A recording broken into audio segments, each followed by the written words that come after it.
nakapagtataka lang dyan, Admar, no, yung 25 na senador na kuno papatayin ay walang nagreklamo. Bakit ang CIDG ang nagreklamo, nag-file ng complaint? Hindi mo nakapagtataka nga eh. Walang nag-complaint na yung 15 na senador na papatayin. Tapos ngayon ang nagreklamo yung CIDG.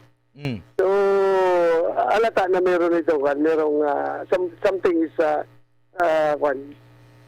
is pushing them to file a case.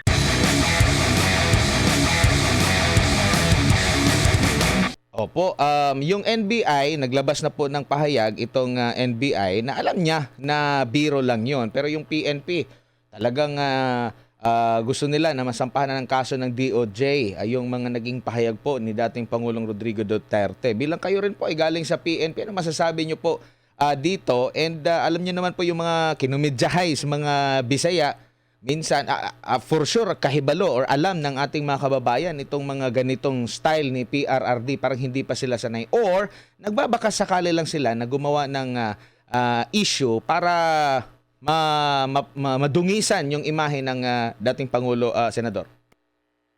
Wala naman tayo nakita yung dahilan, no? Dahil lahat ng tao alam na biro lang yun at wala naman talagang kumbaga, totally non-issue yun ang statement eh. Pero sila, hatagan din nila o kaning hatagan nila o kanang dautan yun nga meaning para makapagpatang ko na sila ang kaso. Ako kinalibugan lang yung naglibog lang yung kuwan ba, no? Ako kinamang Bisaya ta? Bisaya ba ta? Tagalog lang to. Tsaka baka iba yung ibig sabihin ng malibog ta sa ano. Baliba ka sa Tagalog. Sorry. Sige, go ahead po, Senador. Nakapagtataka lang dyan, Admar, no, yung 25 na senador na kuno papatayin ay walang nagreklamo. Bakit ang CIDG ang nagreklamo, nag-file ng complaint? Hindi mo nakapagtataka nga eh. Walang nag-complaint na yung 15 na senador na papatayin. Tapos ngayon ang nagreklamo yung CIDG. So alata na meron ito kan, merong something is pushing them to file a case. Sabi nga ng mga kasamahan mo dyan, mapagbiro lang si PRRD, walang issue sa kanila, bulaklak lang yan sa bibig ni FPRRD just to express himself. Ang problema kasi nito, the way kasi magsalita ang ang dating Pangulo, tagos sa puso at damdamin ng mga ordinaryong tao. Parang nakikipag-usap lang siya sa mga ordinaryong tao, kaya't marami siyang mga nakukumbinse, Senador. Ganun nga yung kanyang pananalita. Tanong natin talaga na puro biro lang yun, nagpapatawa lang. Otherwise, kung ordinaryo kang mag-isip ka nung na kung gusto mo talagang patayin, bakit ka i-announce mo sa national TV kung talagang may vision na pumatay? Kundi nagpapatawa lamang talaga yung ating Pangulo, di ba? Opo. And itong mga kongresista din na nanguna sa pagpapahayag nito, sila din po yung talagang nagnanais na simulan nyo na po dyan sa Senado na magkaroon ng impeachment trial po, Senador. Ano po masasabi nyo rito? And pinakukomento na rin pala ng Supreme Court ang Senado kaugnay dito sa petition na dapat masimulan na. Though meron ding mga abogado mula sa Mindanao ang naghain po ng petition sa Korte Suprema ngayong araw na ito na may petition sila na kumo-question din doon sa pamamaraan, constitutionality and jurisdiction po doon sa impeachment process po, Senador. Well, I don't think, Admar, na hindi tayo respetuhin ng Supreme Court na kung sabihin mo na kami ay utusan ng Supreme Court para magsagawa kaagad ng impeachment trial laban sa nasasakdal na si Vice President Sara Duterte. Mukhang that's encroachment na yan, no?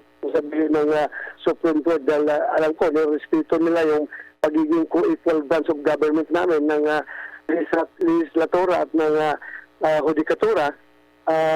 Alam ko, respetuhin nila yan.